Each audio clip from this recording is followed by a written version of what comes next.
Okay, welcome to the little flight video. So there's going to be two of these. Watch both if you're interested. If you're not, it'll be pretty boring stuff. But you fold your arms out. Make sure you do that all the way. The on and off principle is for short press and then long press on all DJI products to turn them off and on. Short press, then long press.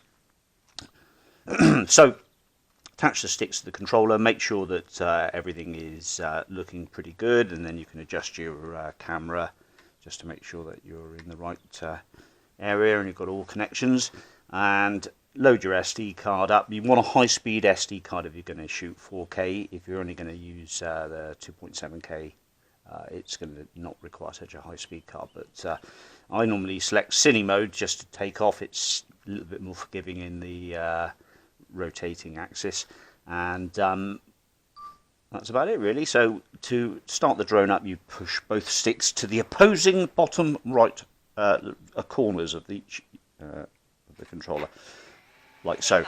So the drone starts up. Let's hit the record, which we've already done, and there we go. So it takes off nicely, and it's amazing to think that in that box there is a proper DSLR gimbal, and this is exactly the same built into this drone here. So let's just get my bearings, and then we want to go up a little bit. Beautiful hover, very stable, straight out the window, no problems.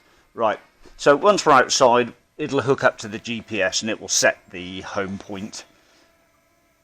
Now, if I just bring it down a little bit, you might be able to see it better.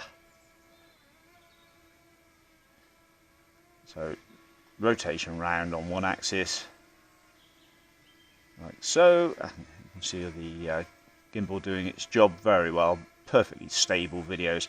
Incredible little bit of kit. This will suit most people's requirements, to be fair. Going on up is really for hobby enthusiasts. So let's just max altitude reached. So we're getting a warning on max altitude just purely because it's not the brightest of days out there, but it should give us a home point update, which is exactly what it's done then, and then we can just go on up from there. Now this OcuSync gives us really long range, so there we are. Lovely view over Stoke Valley. There's the canal and the river down there. There's the clouds over the river. Our Spa University, and what a beautiful shot! Look at that! What a smashing view to get for just an early morning Saturday bit of footage. All that lovely mist and cloud hovering away in the valley there.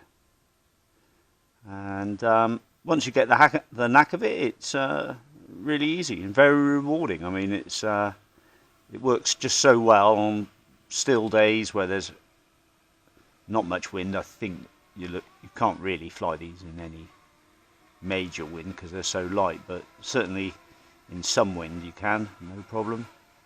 So as we descend down, there we are, back into view, and there's me filming you. So if I run forward, the drone will brake and stop when you take your fingers off the sticks. Anyway, all very easy. That's good proof that it works fine. It'll be boxed up now, and that will be the next flight until, well, that'll be the end of me flying it until the next purchaser comes along. But all tested, running perfectly. Sorry about the unfinished project, but we'll get there one day. Thanks for watching. Bye bye.